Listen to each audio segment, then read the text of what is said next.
Go. So, welcome everyone. This is Creating Engaging Social Media Communities with Stacy Opernica and Andre Walker from Dr. Bronner's. If you're just joining our session, please go ahead and drop your name, location, and then the number of people doing social media on your team in the chat. I'm going to drop that prompt right now, just so you have it there.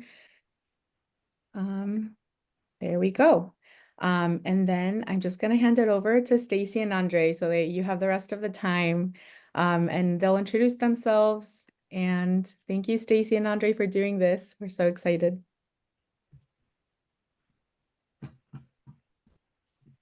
Sue, is that you? He's like, oh, I'm gonna admit this person. Is that okay? Awesome. Hi, everybody. My name is Stacy Oparnica. I'm the social media manager at Dr. Bronner's.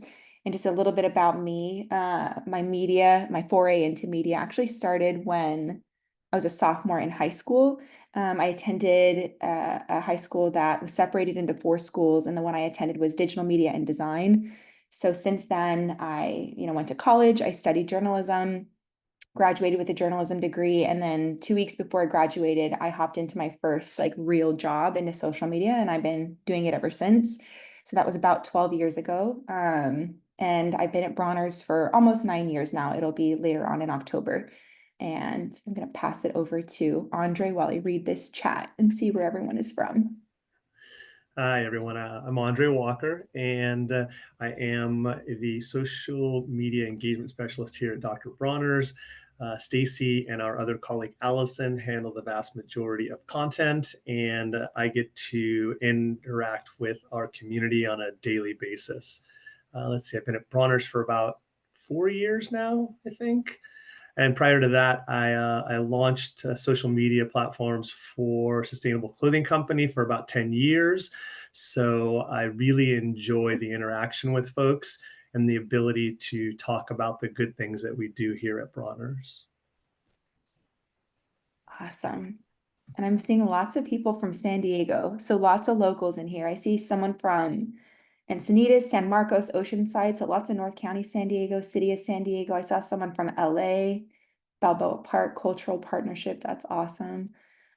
Just taking a look at how many members you guys have on your team. So a lot of ones, a lot of folks over there wearing probably multiple hats. I'm going to go ahead and assume that if you put one, then social probably isn't the only thing that you do, and you're probably doing a number of things. So we'll get into that as well. Father Joe's Village, that's awesome. Oh, Sacramento. Okay, so North California. Yeah, so this is fantastic. We can go ahead and get started here, and feel free to keep, putting your answers in the chat if you haven't already. I'm going to go ahead and share my screen. Give me 1 second. Okay.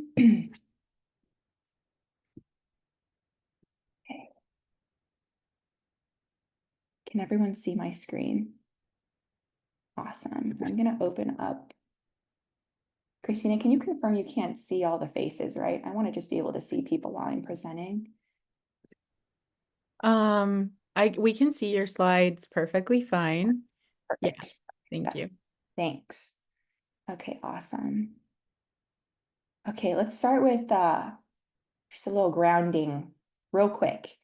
And before we do this, I wanted to say it's October, and we're almost at the end of the year here. We're officially in Q4. And I shared this Instagram story on my personal page yesterday, actually, from a page that I follow. And the story said, try to stop yourself from looking forward to the end of the week. Try to make right now as enjoyable as you can.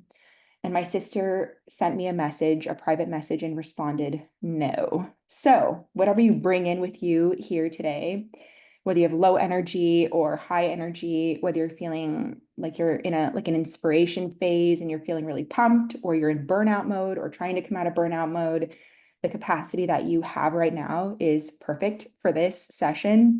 And I'm going to ask you a few questions, but feel free to interact as specifically as you can based on the energy and where you're at. It's perfectly satisfactory. So first question, or rather, Christina, is that right? We're going into the first question or the first poll?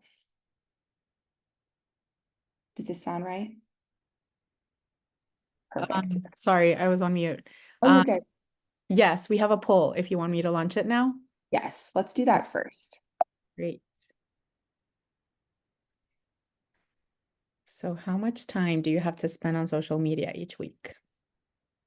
I'm going to give you guys a minute to answer this, and then we're going to go into 2 more questions. And so far, this is looking about what I expected. So only one so far is working on social full time. Most of you are working on social less than 1 full day a week, 1 full working day a week. I'm going to let this run for a little bit longer, as folks are still answering. Got 84% participation right now, which is great. Okay. So most of you have less than a day per week to work on social media. So thanks to Elisa and Christina providing us some feedback before we started this presentation, we really crafted these slides for folks that have very small teams and very few resources. So I'm hoping that the information we're going to share with you today is going to be really relevant and really helpful. Okay, I'm going to move that poll. One more question. How much time do you have to spend, or sorry, not this one. What's one of your biggest social media challenges? And I'm not going to leave you hanging here where you have to, come up with all of these by yourself right now. I'm going to give you some examples of challenges that you or somebody else might be having. And some of these we have as well. So I'm wearing all the hats, AKA we're understaffed, AKA I don't have time for this. I don't understand how to do social media. Oh, I'm going to stop sharing that. It's hard to think of strong content ideas, especially when I'm trying to stay on top of trends. I have trouble planning the content calendar far enough ahead. That's one that I'm working on right now personally. I don't know how to prioritize my social media efforts. Another thing I'm working on as our team has grown this year. My social media efforts aren't working and I'm feeling frustrated. And then another example might be things move so fast in the social media world and so slowly in the corporate world, and I can't keep up. So these are not the only challenges, but maybe take a second. And Christina, I can't see the chat right now, but I'm going to look at those a little bit later. And I think if you guys have questions, you can put those in the chat as well. But, one of the things I just want to share with you all is that you're in good company. This is why I think it's so important to join these kinds of sessions. I also join sessions on like Sprout Social and Hootsuite. They have some free webinars sometimes. So when I have the ability to do that, I do. Usually they're recorded. If you sign up for them, they'll send you the recording later on. But one of the things, aside from the information that they present, I think another thing that's so helpful is that you get people in the chat who do the same job as you or have the same struggles and challenges as you. And I think that's really amazing for camaraderie and just having community, because I do think that, I don't know how many of you feel this way necessarily, but I do think that if you do social and you don't have that community, it can feel really isolating and it can feel really overwhelming and hard to figure out some of the solutions to these. So by all means, as we're going through this presentation, if you want to answer other people's questions, feel free to do that. If you just want to share things that you're struggling with or frustrated with, by all means, feel free to do that as well.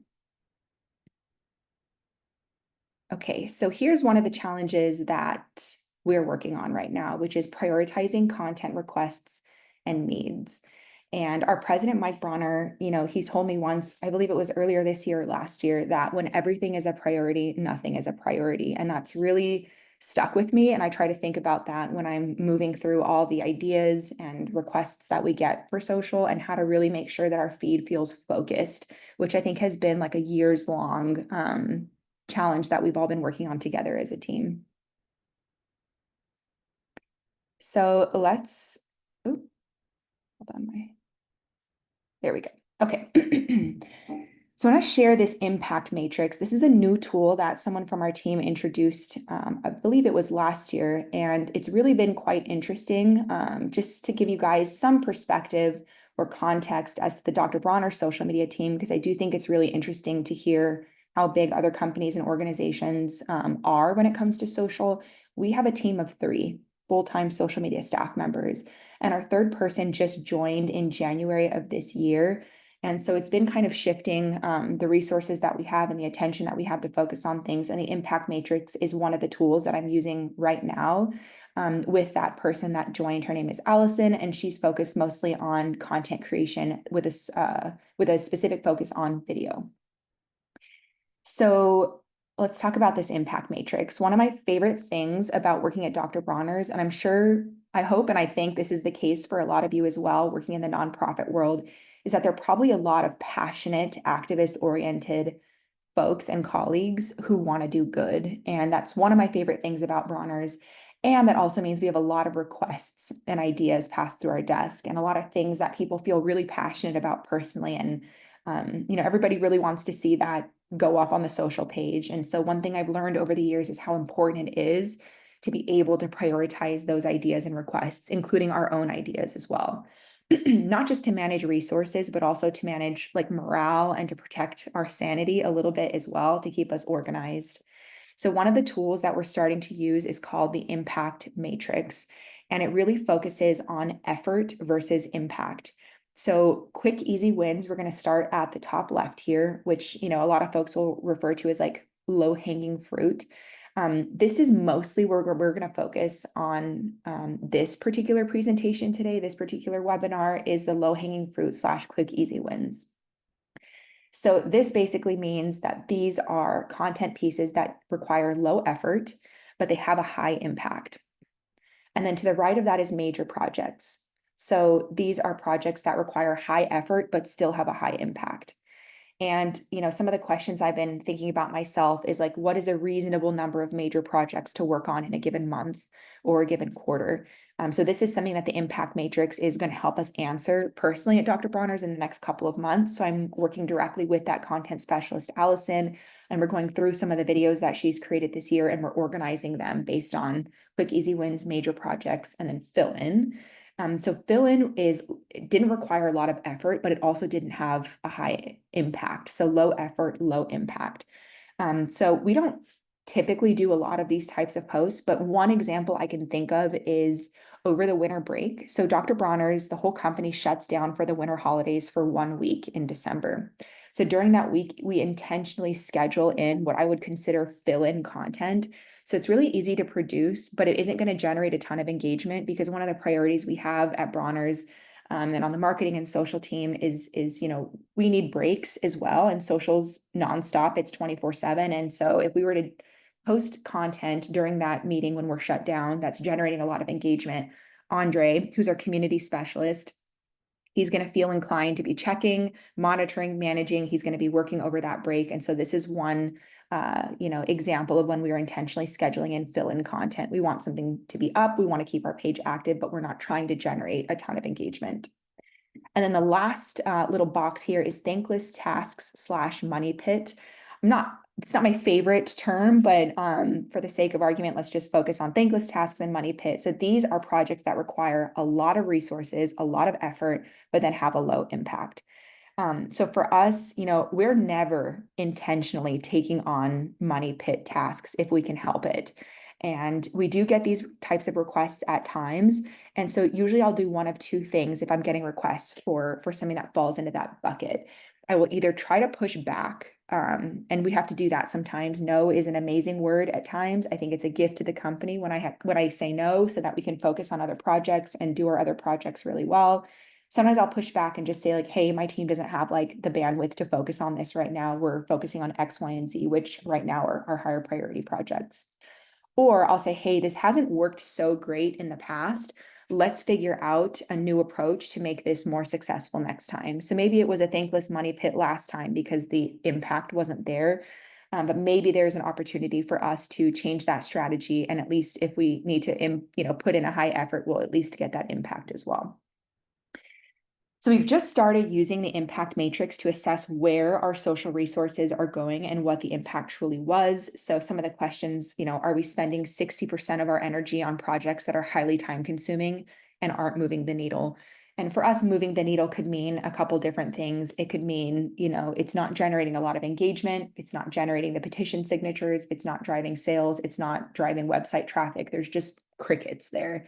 And so where, if our energy is being devoted to those thankless tasks and money pit, what percentage of that is happening? And this impact matrix can sometimes help figure that out. So in order to come to some confident conclusions about where our posts are fitting in this matrix, it's really helpful to have like a decent understanding of how much time is being spent on these projects. And, for Allison, when she started organizing videos this year into this impact matrix, she was really focused on videos and, her time. It's not like everybody's time, it's how much your time that you're spending on these projects. And then secondly, it's important to have, a decent understanding of what the results were from an engagement or a sales perspective. Without those two things, it can be difficult to organize your content in the impact matrix. So let's talk about quick, easy wins, which again, as I mentioned, is going to be where we're really going to be focused mostly on the content portion of this webinar. And I'm a big fan of quick, easy wins. So this week, and Andre can attest to this, since I believe it was Saturday, we've gotten 3 urgent last-minute content requests over the weekend and this morning. This doesn't usually happen, but it happened this week. So one we posted yesterday, one is being finalized. I'm going to work on that today. One I received this morning, and I'm going to work on that today, and I need to post that before Friday. So this is sometimes what happens. You have other things that you're working on, the requests are coming through, and sometimes no is not really an option, and that's totally reasonable as well. So that's where I tend to lean on the quick, easy wins, because again, kind of going back here, these are ones that require low effort but do have a high impact. And so these are a couple of the formats that we use for the quick, easy wins. User-generated content. I love user-generated content. And it, this particular meme is me after reading the entire Dr. Bronner's label. A customer created this, posted this. It did super well. We reached out, got permission to share, sent them some product as a thank you, posted it on our page, and it did awesome. So there are times where I'm just basically searching the Dr. Bronner's hashtag on Instagram. And now that we're on TikTok, we're searching it on TikTok as well, seeing what people are posting and sourcing content from there.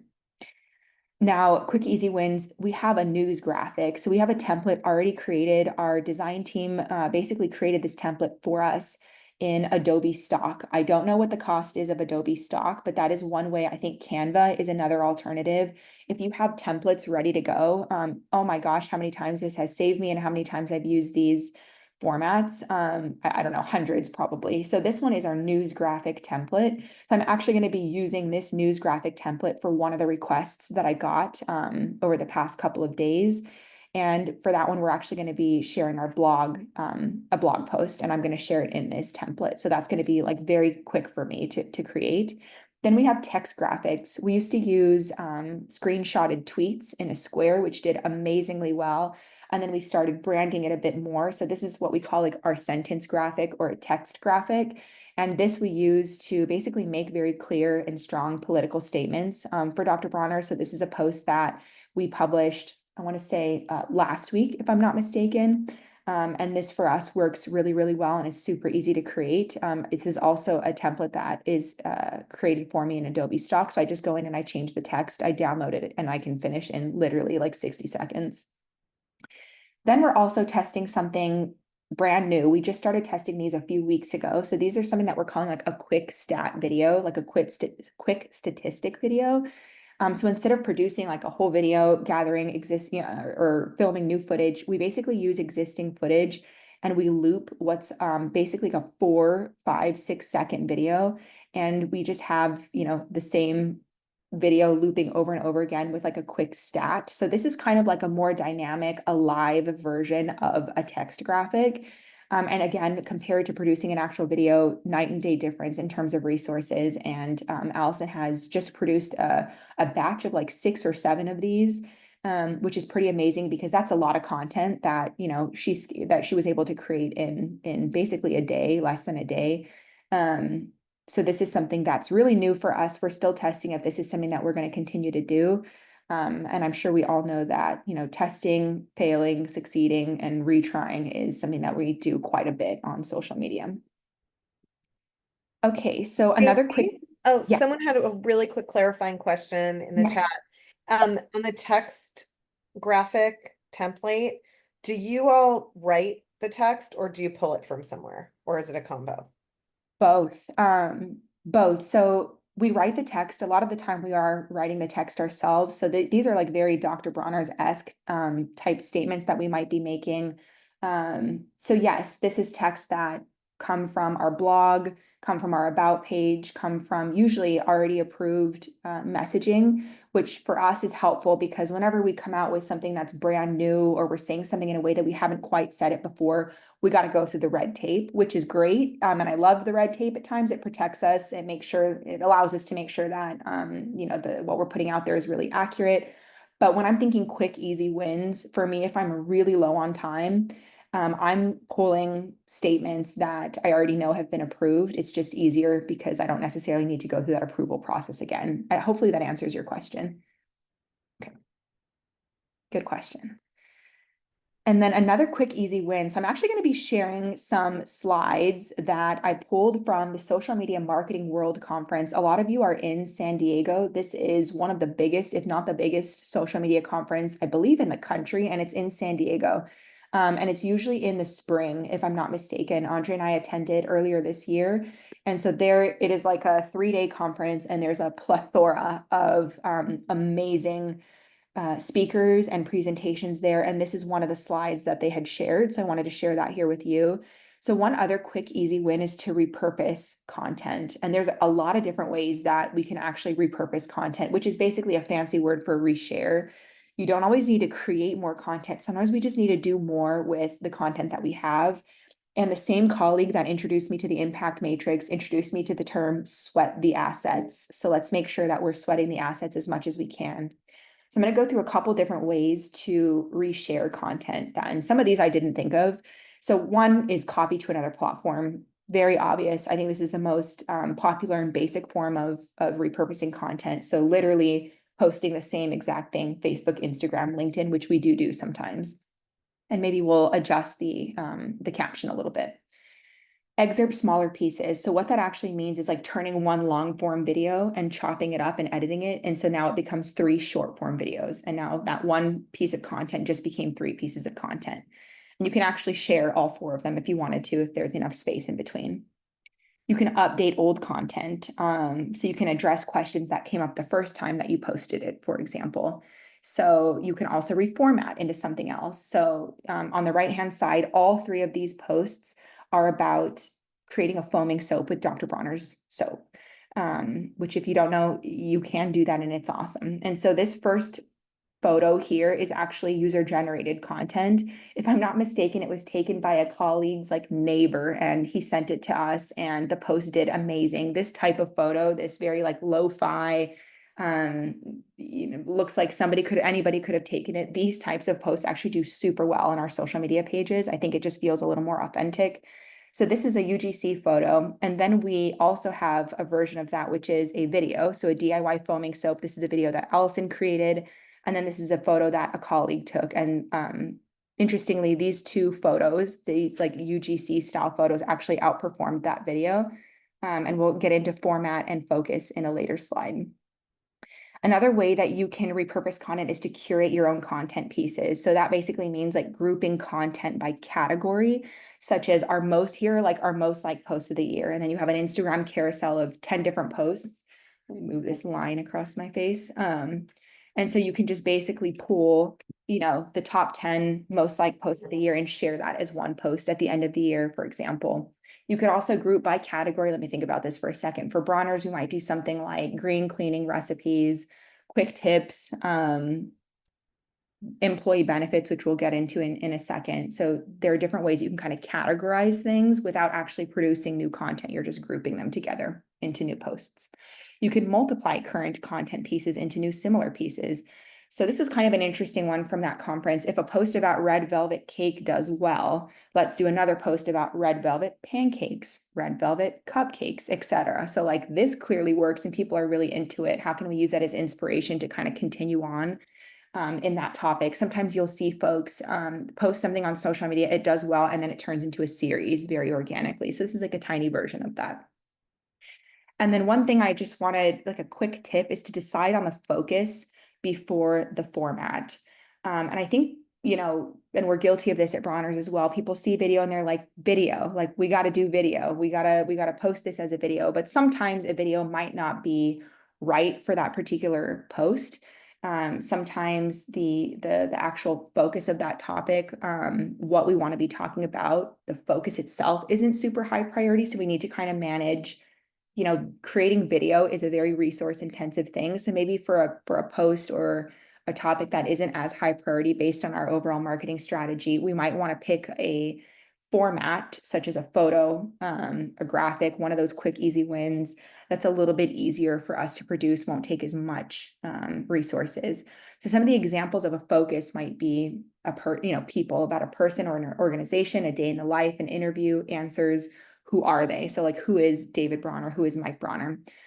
Could be details, so like in depth about a single topic, advances your understanding. Could be data. We have like an all-one report that we put out every year, which details like company demographics, where our money went, profits, etc. Another example of what the focus of a post could be like history, tells an origin story, provides background on a topic, the history of Emmanuel Bronner, the history of the Moral ABC, etc. An opinion, it could be sharing an expert perspective, helps audience make decisions, maybe a Lisa Bronner blog post about skincare and pH, something like that. Those are all examples of what to focus on.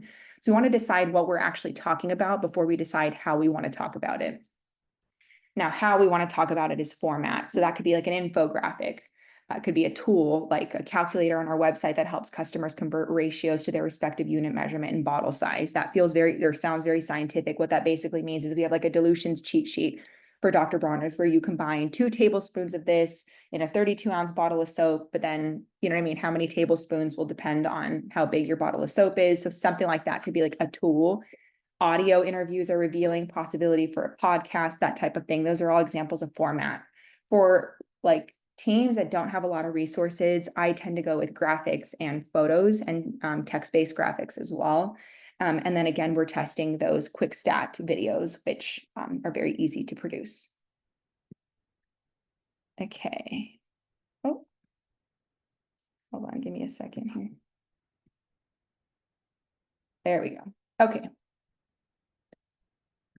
Sorry, my slides are being a little funky. Okay, here we go. So let's talk about viral posts, and we're going to go behind the scenes of one of our viral posts. We're actually going to go behind the scenes of 2 of our viral posts. I'm going to show you kind of how we produce these and what the impact was. So for these, this is a great example. We just talked about repurposing content. This is our original post that we published in 2023, so last year. We updated that post and then we published it again in 2024 and it went viral again. Not as viral, but still viral. So the first time it reached 6.5 million people, then it reached 4.4 million people. It was viewed 7 million times. And the second one, the repurposed one, was actually viewed slightly more at 7.1 million times. The first video generated 650,000 likes, and then it generated 283,000 likes. First, it generated 9,000 comments, then 6,000 comments, 140,000 shares, then 63,000 shares, 51,000 saves, then 30,000 saves. I think in general, we're still learning like how often would we, repurpose the same piece of content. I'm going to play this for you. It's pretty quick. I just want you to get a sense of like what exactly went viral. Hopefully you guys will be able to hear this audio, but Christina, can you give me a thumbs up or thumbs down if you can't? It's just music. I got you by my side. You can do anything I need, as long as I got you in my life. Hey, I'm happy to be with you. Hey. Okay, that was the whole video. I'm going to show you the slightly updated version. Now, Allison did go in and she decided to film new footage, which I think made the video even better. We updated it with our new text. So we've been going through some changes this year, updating our video style guide. I'm going to show you though what the second video looks like.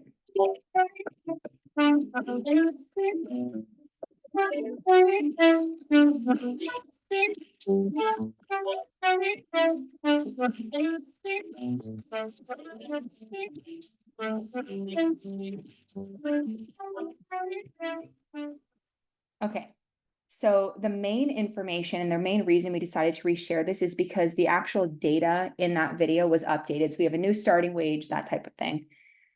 What she did was she used footage that she already had, or she filmed new footage, but basically she repurposed that same exact video and it went viral again this year.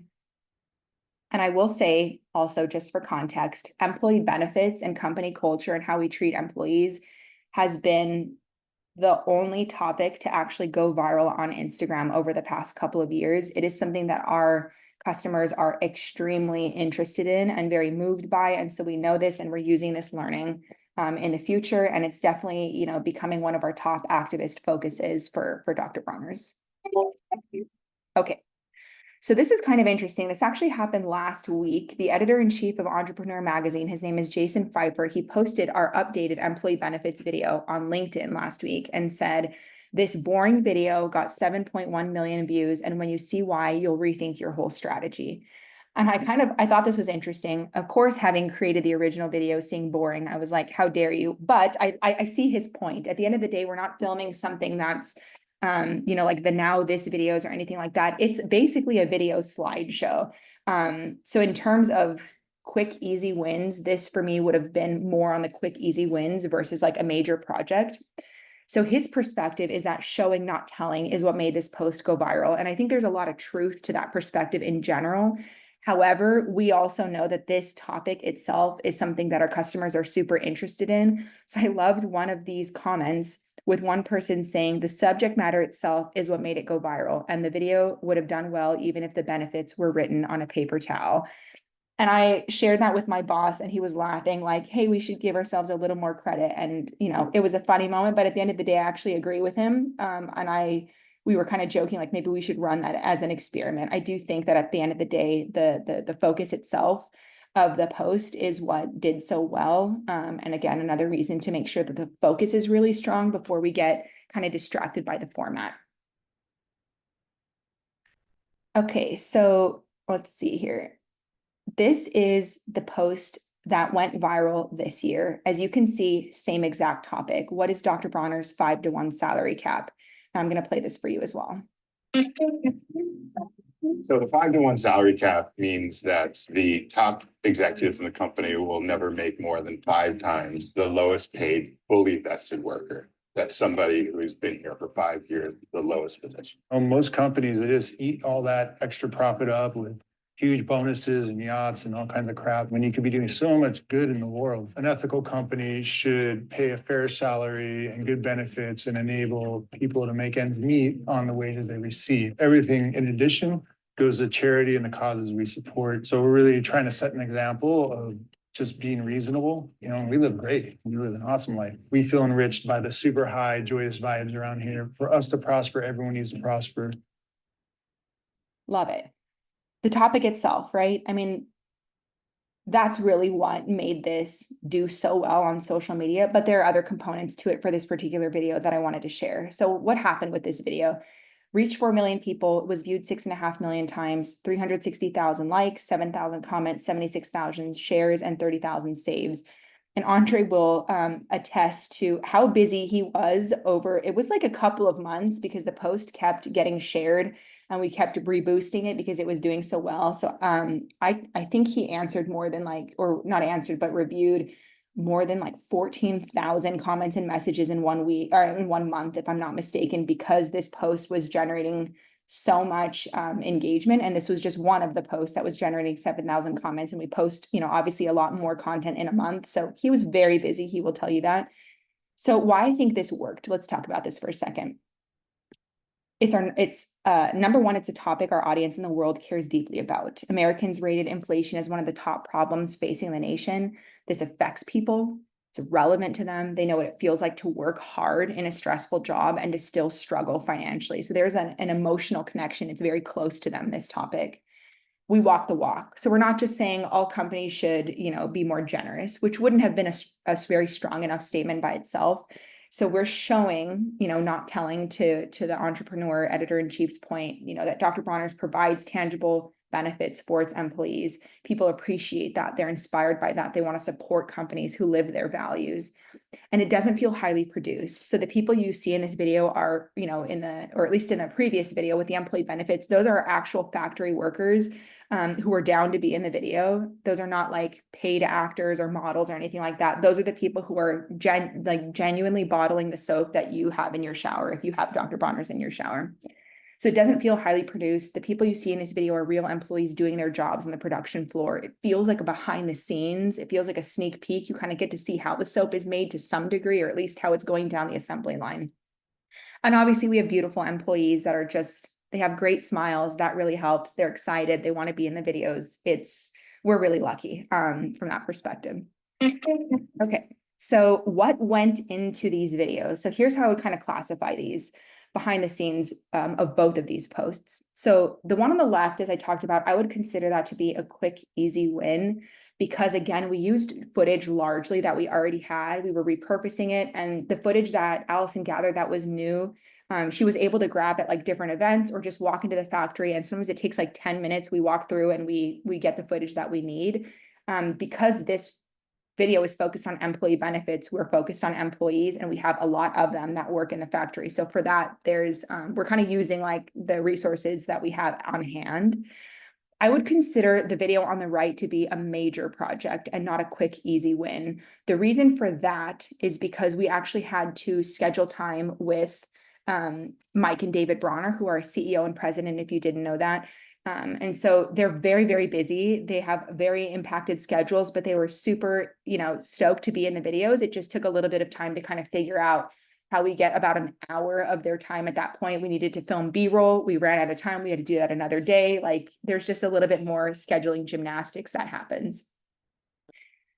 What I want you guys to know for both of these videos is that they were filmed on an iPhone in the factory and edited together. The first one was actually edited together largely in Instagram the first time. So like the native Instagram platform. And then once Allison came on board, and she's a true video specialist, she edited them in Final Cut Pro, which does cost money. And there are tools. I just want to let you know the first video that went viral, which is still our most watched video on Instagram ever, was filmed on an iPhone and edited within the native Instagram app. The 5-to-1 salary cap I mentioned is a major project because of the filming kind of limitations. But I want you to know that we filmed Mike and David on a couch at the factory. We just put up, we use recycled printer paper and put up we're filming signs. That was, that was the extent of how fancy this setup was. We had lighting because the factory, is kind of notorious for being a little dimly lit in certain areas. So we did bring in lighting, but if we had, we could have moved the couch so it was in front of the window and had more natural lighting. I'm just trying to think through what resources and equipment do people have. So if you don't have lighting, you can still make it work with natural lighting. But other than that, we had a lapel mic clipped on, which is something that you can find online at a fairly affordable price.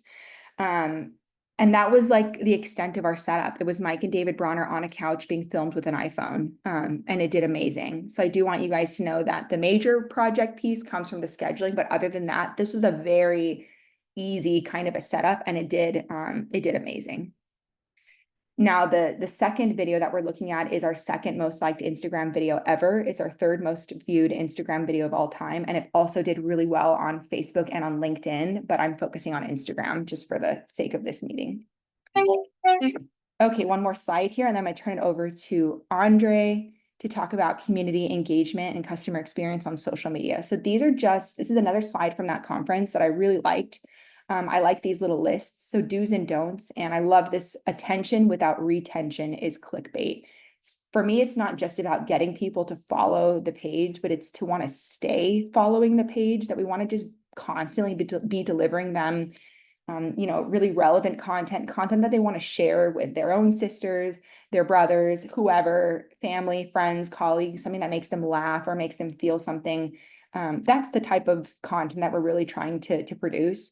So this is just a really handy list that we've gone through earlier this year. So let's think about the things that we want to do. We want to build relationships, not just audiences. And Andre's amazing at this, and he'll go more into this in just a second.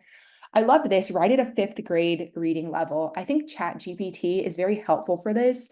Sometimes I'll copy and paste something from like our blog, for example.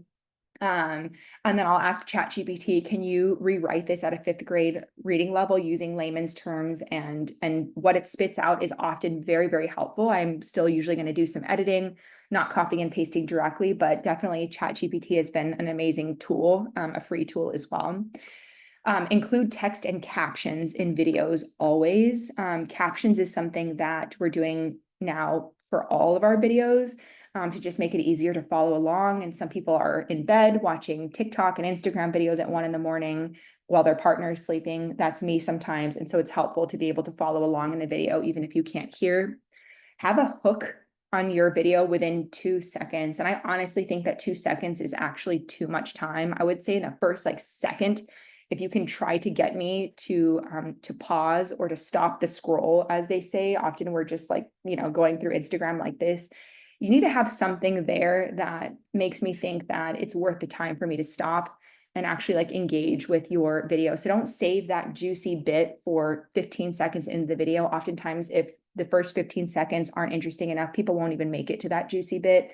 Sometimes I see people include that hook within the first, 1 or 2 seconds of the video and then reintroduce the hook later on. So these are just mostly for video. Serve your purpose, not just the platform. And this is a difficult one because the algorithm, as we all know, is so finicky and it can be punitive. And so I think for me, what this basically means is make sure that I'm not just chasing like the likes and the shares and the comments. I need to use that as a tool and as a proof of concept to some degree that the content is actually working. But if I just looked at the engagement, we would, and if we were just chasing the engagement and sort of getting distracted from our actual purpose on social, we would probably just start posting only memes, only really funny videos, things that are just always going to kind of go viral. But I realize that sounds like the right thing, but when we think long term, we really want to make sure that like our brand is strong for the long run on social media and in general. And that for Bronner's requires us to stay really focused on also our activism, not just the products and not just entertaining people.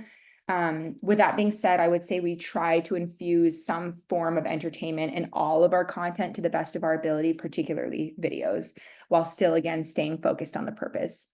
Consider a reaction strategy. So this one's kind of interesting. We haven't done this enough at Dr. Bronner's social, and I'd like to do this more in 2025, where we're basically reacting to some of the videos that other people are making. So if somebody says something like, Dr. Bronner's salary cap is actually 8 to 1. So executives are able to make, 8 times more than the lowest paid employee. We can go in and respond to that video. And so you might see like the original video play, and then like David Bronner or someone from HR might pop in and actually react to that video. And that whole thing is one post, if that makes sense.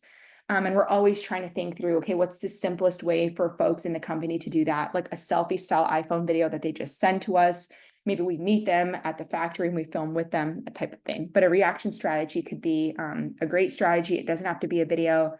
It could be many other things as well. Craft punchy titles. I thought this one was kind of interesting. I think we all generally are probably aware that we have to have really interesting titles. I think for those news graphics that we looked at a little bit earlier, I will often, if it's our content that we own from the blog, I will often adjust the headline a little bit to make it feel a little bit more like shareable and newsy on social media without changing the actual context of what's being said. And this I thought was kind of interesting. Use odd and specific numbers in your title. I had never heard this before, but like use, 3 different ways to use Dr. Bronner's in the bathroom, not 4 different ways. So I don't know exactly what the science is behind that, but that was something that came out of the conference as well. So we've been using that learning, and then ask for feedback. And I remember, early on, I think one of the things that we learned was, why should people comment on your post if we're not asking them for them to actually like participate in the conversation? We don't always use questions, and I think it's something we can do more. So this is also just a good reminder for us, but like asking for feedback, asking questions that you actually genuinely want to know. I think too often I see people ask questions and I can kind of tell like you're just doing it to generate the engagement. If there are things that you want your customers to be part of in terms of a conversation, so you're not just talking at them, you're talking with them, put those questions in the chat, and even better, like engage with them in the chat. And Andre, again, we'll talk more about how important engagement is on social media. The don't list, don't make people like read the caption for more. And this is one of my pet peeves, to be honest, when somebody has like the hook in the video and then you're like, wow, this is going to be really good. And then they immediately are like, read the caption for more. They're not giving me anything in the content itself. I have to read, especially if this is like an actual video, it can be quite challenging on the eyes to read that much text over the video. And it just irritates me because I know it's like a tricky way to basically trick people into video views. As you're like squinting to try to read the information that they kind of hidden in the caption, the video is looping. And so Instagram is counting those as like additional views. So for me, it just kind of makes me feel like, hey, me as the viewer, I feel like my experience is like coming in second to you trying to generate those views. And I want it to be something that I enjoy. I want to leave a piece of content, whether it's a photo, a graphic, a video, a sentence graphic, whatever it might be, and feel like I'm really glad I spent the 2 minutes of my life interacting with this post. I learned something. I feel good about that. I feel like your goal was to actually give me helpful information, not like hide it and turn it into some kind of a thing that I have to look for very difficult, in a very difficult way. So I love this as a don't, and then only post 7-second videos. I know there's a huge focus on short form video right now.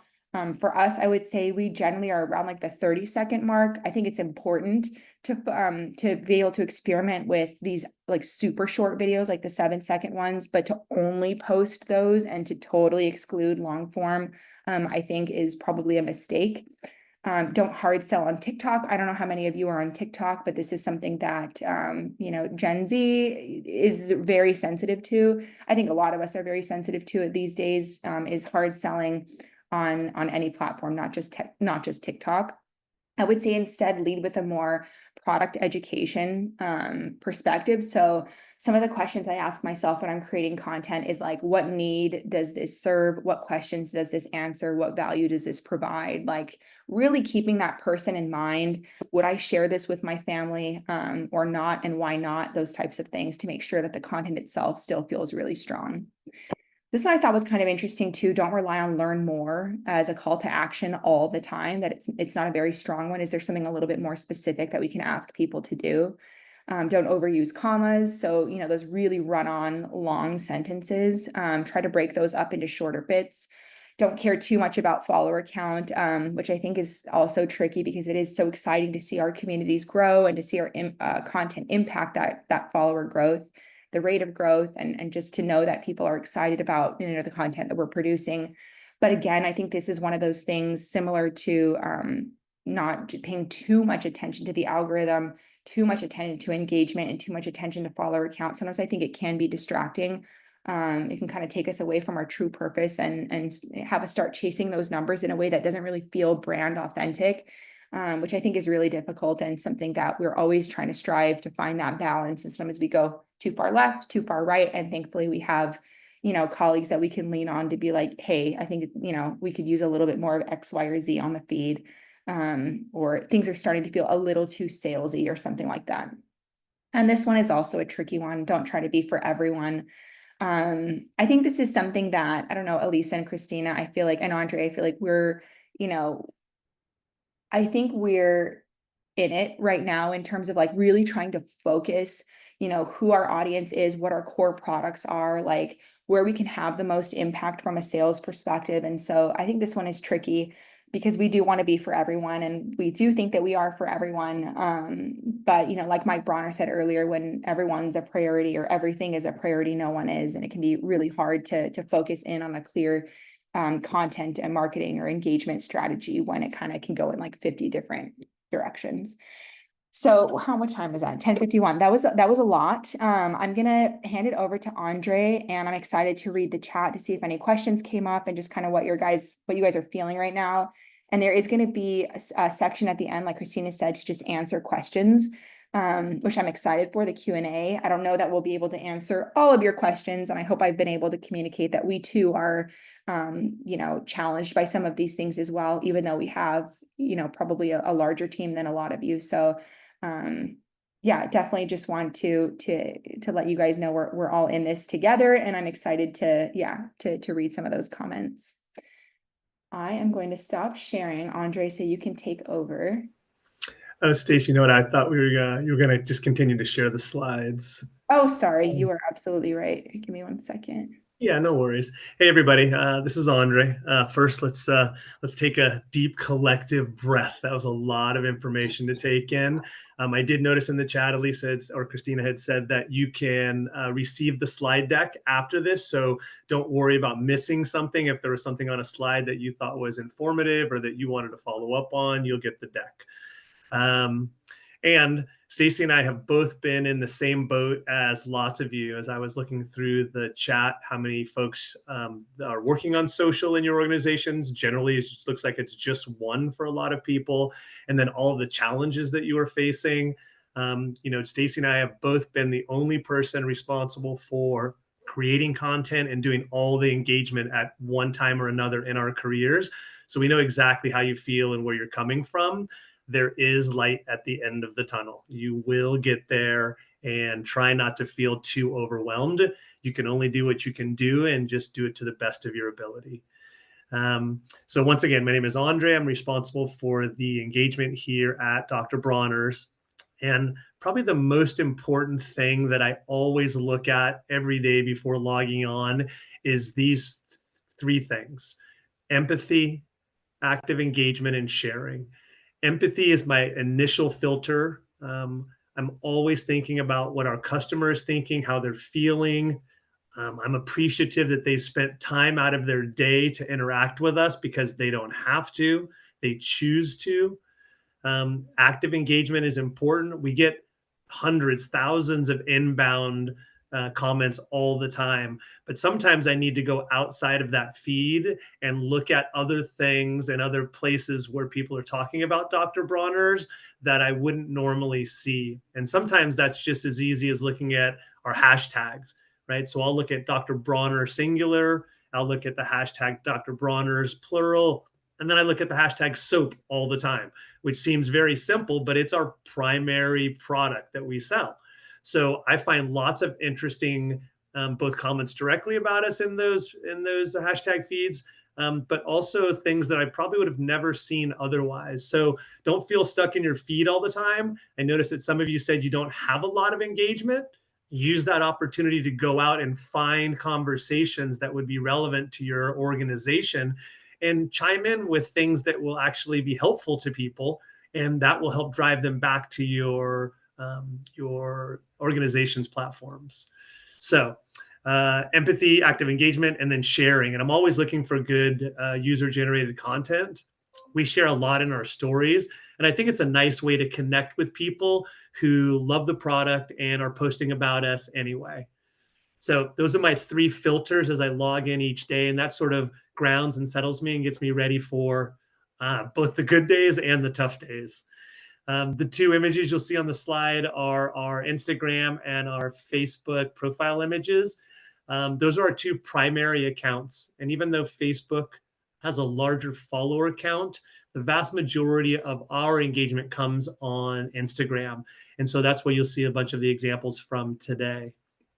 Let's discuss platforms real quick. In the chat, if you guys have a second here, would you drop in what social management platform you are using, or if you're just using native, right? You're going to each of those platforms and you're answering in their functionality. That might give us a little bit of an idea what you guys are using and if it's helpful or not helpful for you. As far as social platforms that I've had experience with in my nonprofit life, we did not have much of a budget for anything. So you're going to be looking for low cost or free platforms. Hootsuite was always great for me. And there's great lists online of other free social management products that you can use. If your organization does have a budget, we've had experience with Sprout Social, Khoros, and we currently use a platform called Amplify. Not cheap, but great functionality and allows me to do just about everything I need to do in their software as opposed to having to go to native all the time. Now, if we talk about growing communities, there's a lot of important things to think about when you're doing engagement, but I think probably one of the most important to me and to our organization is the ability for you to give high quality human to human responses, right? In the end, it's just two people talking to each other about a subject that they're hopefully both passionate about, right? When I get the chance, I always try to add a link for more information that I think will be valuable based on the conversation that we're having. Now, on Instagram, you can't use active links and comments. So what we've come to do is we'll actually DM that link where they can click through and see that link in their direct messages. So there's always ways to make sure that you can enhance a conversation and potentially give someone that you're having a conversation with more information. And I highly suggest you do that as often as time permitting. We don't use AI to respond, but like Stacy said, AI is a great tool for potentially helping guide you or helping with copy or helping with ideas or helping craft something that you can then reword into your own tone that might be beneficial for you. So if you're working by yourself and you don't have someone to bounce thoughts off, don't feel like you're alone. You try to utilize AI and you might be surprised at how beneficial it can be at helping inspire you or guide you in the right direction. The majority of people who also read your posts probably don't engage. I read that statistic quite a while ago, but I think it's probably still the same. They do read your responses though. So even if you don't think you have a large engagement, right? You're not seeing a lot of folks liking or commenting. There may be a lot more people that are simply reading everything that's going on.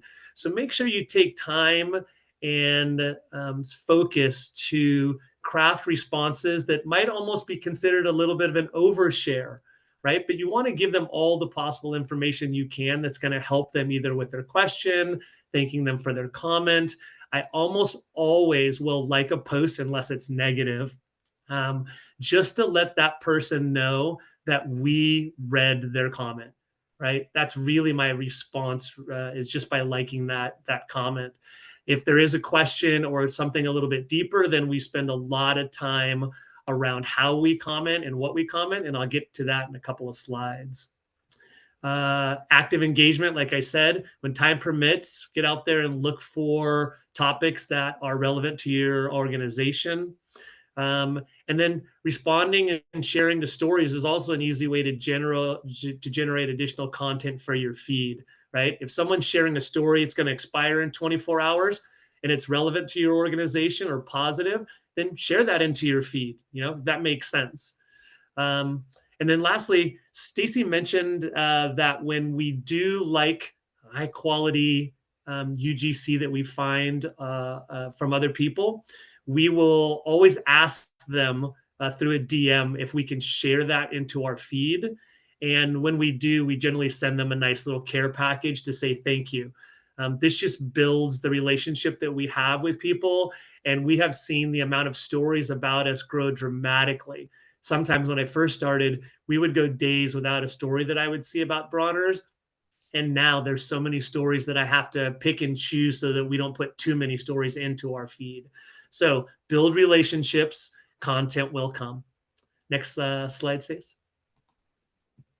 So the most important thing for me after reading my sort of guiding principles when I sit down and log in each day is my tools. And my most important tool is the one that I use when preparing to engage. And it's simply a running list of frequently asked questions and the answers that we have for them. So this started many years ago at Dr. Bronner, and we've sort of updated and formalized it. The image you see in blue is simply a version where I would just use my notes. And I would simply put in there what some answers were to the things that I was getting all the time that I could copy, paste, and then edit to make more personal for certain people depending on the way that they asked a question. The second image, the one on the top there, is the same idea, but it's just in a spreadsheet now. And we even went one step further and broke it down by platform because of character limits. So if we had an initial answer and it fit on Facebook, that might have been too long for Instagram. So we had to reduce the amount of copy in it. And then if it was for TikTok or X, it had to be really, really short. And so that's an easy way of sort of prepping yourself to make sure that you have the ability to handle a lot of engagement, especially if you're by yourself, without having to remember or go back and find an approved answer, right? It's just a nice, quick resource. And then the last image you see is actually a screenshot out of our Amplify software, which allows us to upload all of these fax answers so I can answer them even more quickly inside of our management platform. So preparation is something I can't stress enough that will make your life easier, especially as your community and your engagement grows. Or for some of you that may already have a large community or large engagement, this may really be a time saver for you. Next slide, please. So should I engage with a comment? 1,000 times a day, I think this thought. So the first thing that I determine when seeing a comment is whether or not I need to engage with it. Most of the time I will want to, like I said, it could be as simple as liking the comment, but it could also be an emoji sometimes. And often with Dr. Bronner's, it's a very detailed conversation because people want to know the in-depth answer because we're a very transparent organization. I always try to use the commenter's name in our replies when possible. And I started doing that years ago when I was launching social media platforms because I feel like it makes a more personal connection to the person that you're talking to, right? So if that's something that you feel would be beneficial, highly recommend you using it.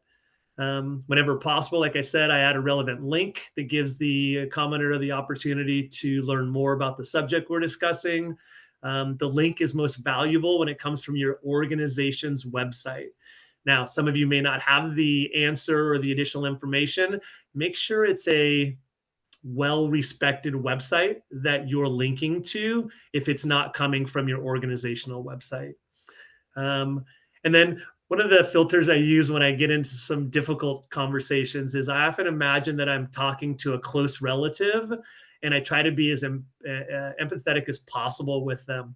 It can be challenging, but sometimes it's better to not answer something negative and walk away for a while from that comment and then come back to it when it's not such an emotional subject for you. Consistency is something that I feel is really important. And I see a lot of community managers missing. Choose how often you want to work on your social engagement, right? People tend to check their social feeds around the same time each day or on weekends, and start slow. You know, if you're launching a new platform, don't dive in, answer all day, every day, and then realize you don't have time for this and you can only put in an hour a day once a week. You know, so your consistency in the way and the times that you answer is really important. Give yourself a schedule, try to keep to it. And it's better to reply to comments for 15 minutes each day than for 1 hour each week. It's better to try to answer people as quickly as possible versus make them wait a long period of time to get an answer for something, right? So schedule your time in, make it like a meeting, block it off your schedule, tell your coworkers that you can't be interrupted during these times, whatever you need to do. Our goal is to reply to social within 24 hours, excluding weekends. And I think we do a really good job of that. Don't get sucked into spending too much time unless you're able, or unless social is your primary job responsibility, because I know in the nonprofit world, you guys wear a lot of different hats and you want to make sure that you can give the best follower experience possible. Next slide, please. So what converts people into customers through engagement? Well, for us, it's product education. You will very rarely see us ever directly push people towards buying our product in our engagement. We generally want to determine what challenge or problem they have and try to help solve them for it. Often we're solving it with a product of ours, but sometimes we're not. Sometimes we're sending them to other places. There's things that we don't make, right? And if we feel like there's a good product or a good solution, we will send them somewhere else. primarily from sustainable brands that are, highly certified and doing good work and transparent in their supply chains. And so our goal is to help our customers really educate them, like Stacy said, entertain them when we can. But in the end, it's really just improve their quality of life, right? When we help people solve problems, they tell us that they're purchasing a particular product a lot of the times. And that's what you can see some of the examples in the slide here, right? We're not pushing them to just buy a product. We're helping them solve a problem. Now, in a nonprofit's case, what we use is product education, but you guys generally don't sell products. So you have to think, what converts people in my social community into donors, into volunteers, or into activists, right? How does that play out? And what can we do to foster information that's going to help in these areas, right? Nonprofits are always looking for additional funding. You're always looking for volunteers, and anyone that you can get that's passionate about your cause and becomes an online activist for you is only going to help grow your community. Stacy, the next slide. We talk about sharing, and Stacy mentioned UGC and user-generated content. I won't jump into this too deeply, but some questions that you might want to ask yourself, right, is does this UGC provide value for our community? Does it inspire? Does it make it feel something? Does it educate them about a problem or a solution?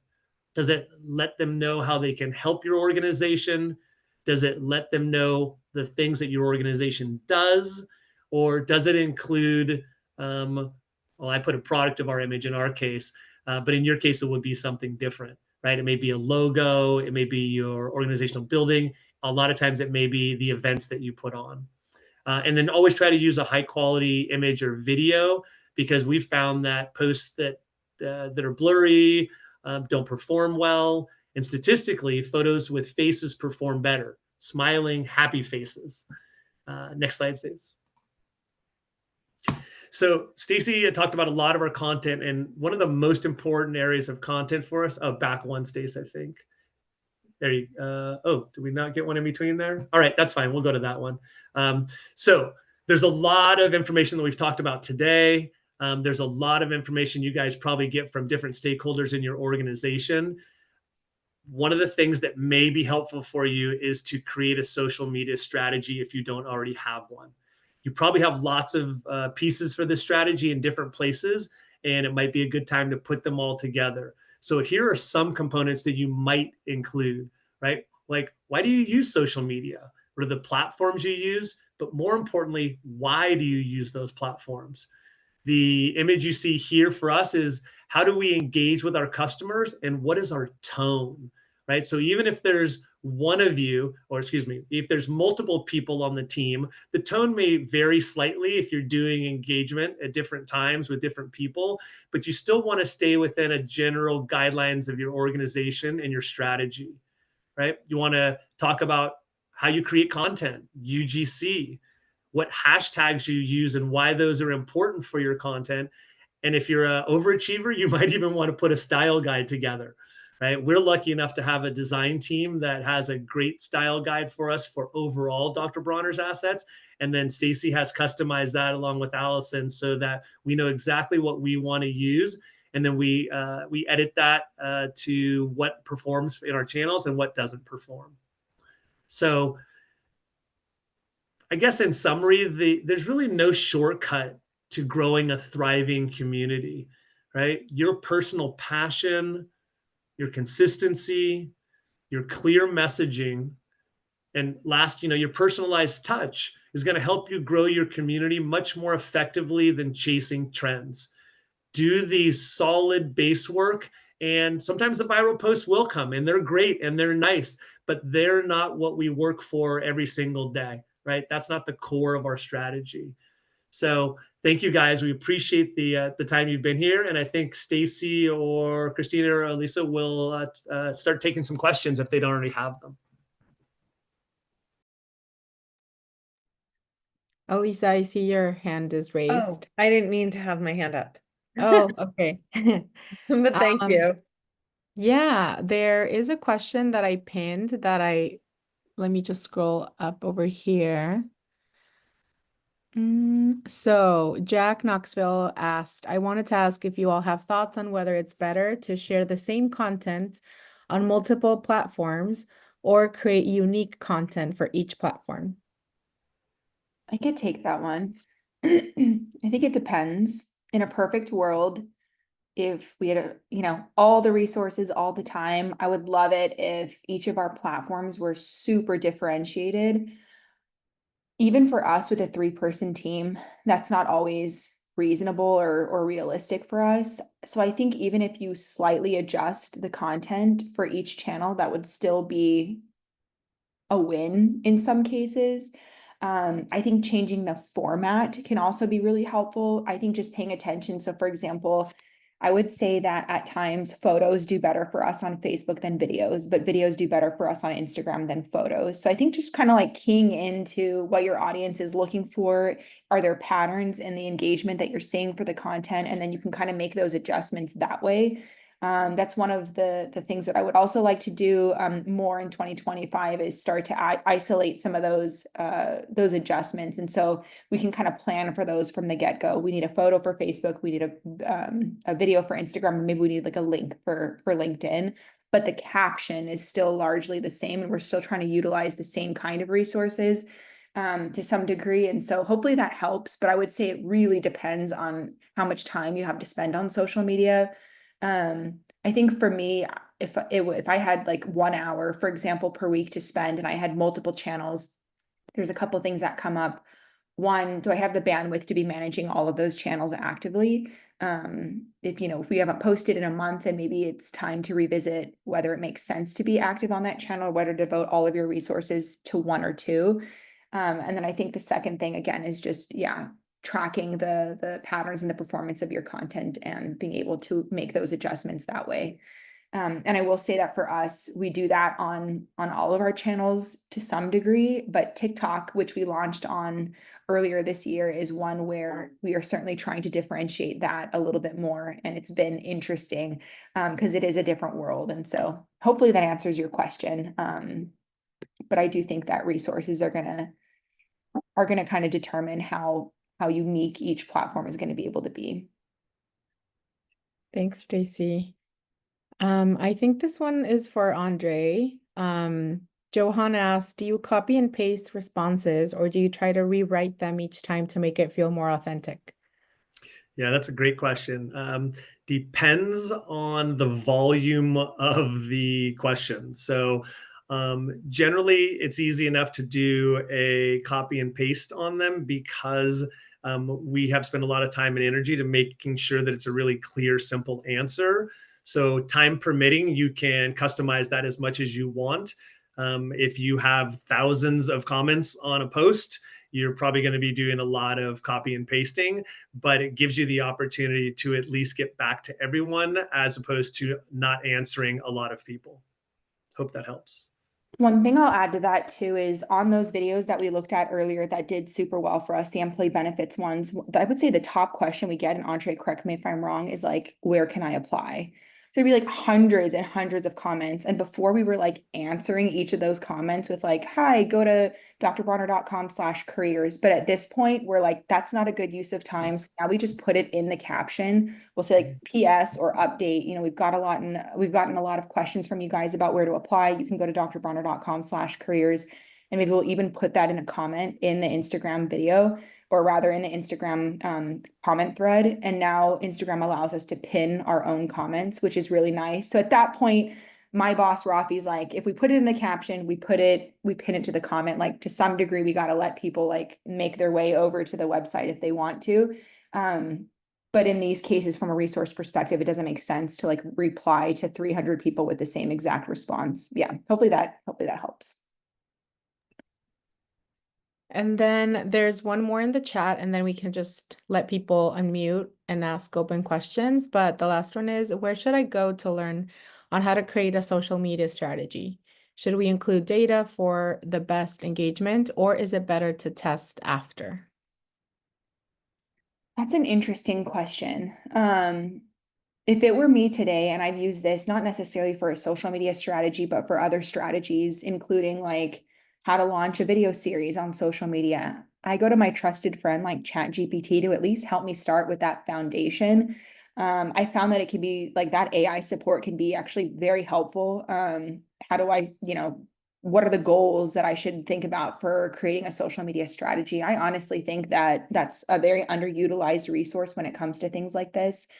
Am I going to copy and paste that ChatGPT strategy and run with it? Absolutely not. But can it at least provide me some direction on things to focus on? Absolutely, yes.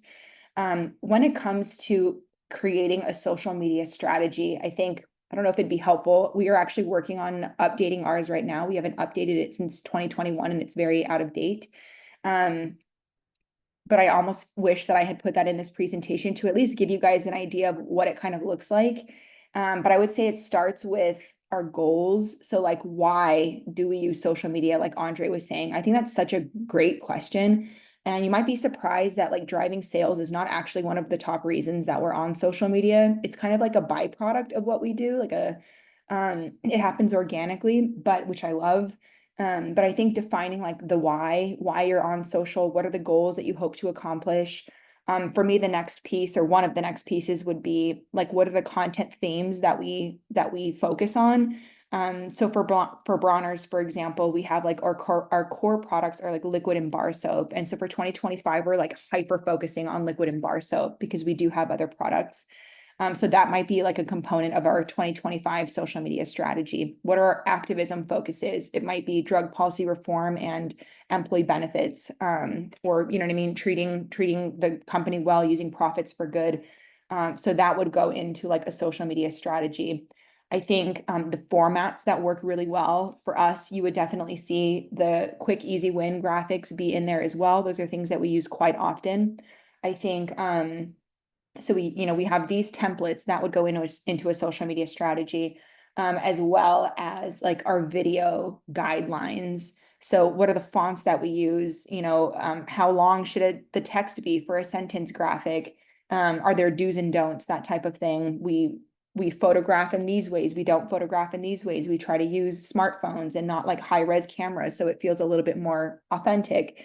In that way, I think all of that belongs in there. I think an engagement strategy that Andre, showcased in his presentation just a short while ago makes sense. When do you respond? When don't you? What are the tools you have? And how do you decide whether something gets a like or a comment or a message? A lot of this we're going to have to kind of like figure out with our teams what makes sense based on what bandwidth we have. What platforms are we on? Would be on the social media strategy, our cover photo, our link in bio, or our little bio is in there as well. For us, it's like the Dr. Bronner's prayer, and all we do, let us be generous, fair, and loving to spaceship Earth and all its inhabitants. So I didn't name everything, but I do think that ChatGPT again can at least help you kind of like check the boxes off. So hopefully that was helpful. Any other questions that any of you guys have, or things that you have been feeling challenged by? Good, I'm glad, Valentina, that was helpful. Hi, I do have another question. I work for a congregation. So people who come to our social media are members, but then we have a large community, friends of our congregation who may attend events and participate, but they're not members. So sometimes I feel like the content, where should I focus my content? That's a very interesting question. Let me rephrase it back and you let me know if I am understanding it correctly. So you're running a social media page for a congregation and you have current members, but your content is also reaching people that are non-members, maybe friends or family or something like that of the members. Is that what you're saying? And kind of like where do you and beyond the entire, I work for Bethesda, so it's a synagogue. So the entire Jewish community in San Diego is looking at our page. We have a lot of people who participate in the page or come to us for information. Got it. Yeah, that's very interesting. Let me think about this one for a second, but I think it's going to depend on the goal. Like, I would be curious. That's probably one of the first questions I would ask you if we were like sitting down together, for example, is like, what are we hoping to achieve with the social media page? Is it like brand awareness and education, because I think that could be something that could be applicable to people who are members and people who aren't members. When I think about creating content solely for people who are members, it makes me think that it's a little bit more exclusive.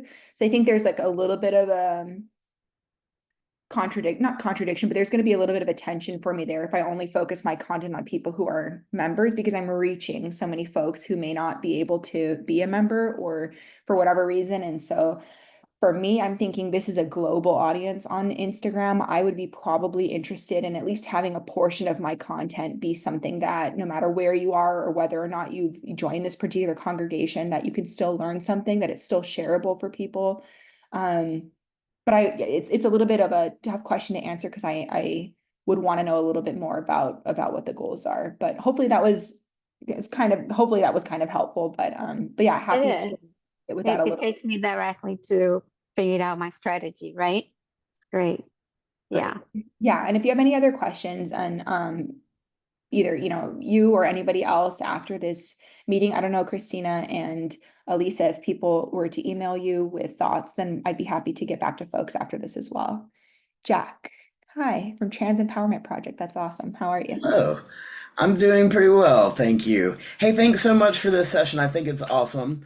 I wanted to ask something that I struggle with often is like, you kind of touched on it, is like getting people, like we put stuff on social with the anticipation of getting them to interact with our organization, but I struggle with how much info do we put on social versus how much do we keep on our website to like drive that traffic from social to our website to maybe go take an action or, sign up or something. Like I don't know how often I should just make it easy for them to like click a button and go do an action rather than go to a landing page that has more information about the action with a sign up form.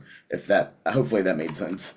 That makes total sense. I have a thought on that. And then I'm curious, Andre, if you're going to have a perspective from like an engagement standpoint, driving traffic, because I think it could be answered from a content and an engagement standpoint to some degree. And this is my personal belief, and I've thought about this quite a lot, to be honest, and I do kind of have some strong feelings about it. I try to think about it from when I'm the viewer or I'm the person who's, watching the video or reading the graphic, reading the post. I think it helps, and I think it's really helped us and worked well for Bronner's over these years to think about social to some degree, not entirely, as kind of an isolated channel and its own little world. I don't create content from the perspective that you're going to get 50% of it here and then you're going to get 50% of the other really helpful content on the website. I think that can be a helpful strategy to drive website traffic. And if that's the primary goal, then that makes sense to me. You know what I mean? For us, I think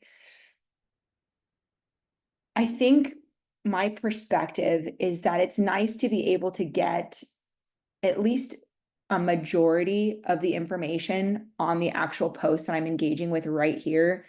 I don't think people like to be taken to go to our Facebook page, go to our website. It kind of gives me that, like, I'm going to bring you in, but you're going to have to do like more work to get the information that you thought you were going to get here, if that makes sense. My hope and my thinking is that if I treat the social content as sort of like a one-stop shop to some degree, people are going to really see a lot of value in like the social posts that we're publishing. And there can always be, and there is usually some kind of a, if you want to learn more, if you want to see more about the All In report or see how our profits are made, you can click that link in bio. But even if you didn't do that, I've still given you some really great information here. So that's kind of the way that I like to look at it. I don't know if that exactly answers your question, but I would create content from the perspective that people aren't going to go over to the website to learn more. And I think that keeps the value of the social content really high. And my hope again is that, people are so into what we're posting, they have a hunger for it. We've given them an appetite, and then they want to go ahead and learn more. But again, that's from the perspective that, I kind of mentioned earlier, I don't want people to just follow. I want them to stay. That's what leads that strategy from my perspective. But I'm curious, Andre, I know that you mentioned this earlier, you drive a lot of engagement over to the website. And I think that's a really interesting way that he drives website traffic. So Andre, can you speak to that piece a little bit more as well? Yeah, I think Stacy nailed that for the most part. Like I said, I think oversharing or telling a whole story on social is super beneficial, right? It makes people want to come back, not just because it pops up in their feed, but maybe wants to have them go directly to your feed and see what's going on with the organization today or lately. So try to tell as much of a story as you can. On platforms where you can't use those active links, send them a DM, right? You can be an unsolicited DM, but it's something that you've already had a conversation about. So it's not really unsolicited, but that's a way that I'll get them links on Instagram. On Facebook, you just drop them right in, right? They can read that link directly out of the platform. And the same with other platforms like TikTok. You may have to DM them. But yeah, try to tell a whole story. And you'll see from a lot of the Bronner's answers, we give more information than often people ask for. But for the sake of time on my part, it also stops some of the back and forth. Like I know what their next question is going to be if I say this, right? So I'm already giving them the answer to the first question, the second question, and maybe what they're going to have for a third question, all in the first one. And I think people generally appreciate getting a little bit more information than even they ask for. And I will say too, just one of my pet peeves that I'm seeing on social a lot more these days is I think there's such a lack of content out there that when you read it or you watch it, you just feel like this person is here to just spread valuable information. You know what I mean? That sometimes feels like the secondary goal, and the first goal is to like build their channel, build their community. Like it's for me and then it's for you. And I think when we flip that sometimes, my thinking is that long term, people will really appreciate that they can rely on your, you know what I mean, community to get really great information. And I think just to give you an example of that, like we're going to share a blog post tomorrow, for example, and I kind of have to assume that some people may choose on their iPhone so let's say they're looking at our video, they have to click Dr. Bronner's, they have to click our link in bio, they have to click the post in the link in bio in order to get to the blog post, in order to read it. That might not sound like a lot, but now I'm it's 3 clicks and I've gotten out of the platform that I was already in. I'm waiting for Safari to load. If you have an iPhone, it's loading. And then on this little screen, I'm going to read what is going to be like quite a lengthy blog post. So I just try to assume again that people aren't going to do that. So I try to put at least the meat, you know what I mean? Like the best part of the blog in the caption or in the news or in the news graphic, the video, whatever it might be. Again, so it feels like a really complete piece of content, even if they don't go and read more. Thanks. I just wanted to say real quick, I really don't want to take up too much time, but I think where I'm having the most challenges is like we are trying really hard to do more campaigns and trying to get people like on the ground in their local areas involved in the things, like we're creating toolkits and just trying to get them to like go do the things. And so that's where it's been really hard of like trying to figure out, do we go ahead and serve them everything up front, or do we drive them to a web page where they can go dig in more? But some of what you said, yeah, it's helping. Thank you. Yeah, of course. Yeah, that's an interesting one. I'll have to think about that one a little bit more. It's not something I have personal experience in, to be honest, but I can appreciate getting someone to do the thing regardless, I think is really hard. So I kind of hear you saying you're trying to figure out how to inspire them and like give them the tools through the social media posts. Because if inspiring them is already like the first hurdle, and then like getting them to do the thing, share the Instagram story or click the link or whatever. Yeah, I can understand, you know, that you might reach somebody up to this point. And yeah, so I don't have answers for you, unfortunately, for that specifically, but I can definitely empathize with like just emotionally how much you're trying to get them to get psyched for. So. And I know we're at time, and Cynthia, we can have your answer responded via email. I just want to respect everybody's time, and if you need to hop off to another call, I will share Stacy and Andre's slides and this recording if you want to share with your teams as well. Thank you so much, Stacy and Andre, and thank you, everyone. These were really, really good questions and great discussion. Thank you so much for joining us today. I'll send a follow-up email. Thank you, everyone. Thank Bye, you everybody. both. Thank That you. was super Have a interesting. great rest of your day. Bye.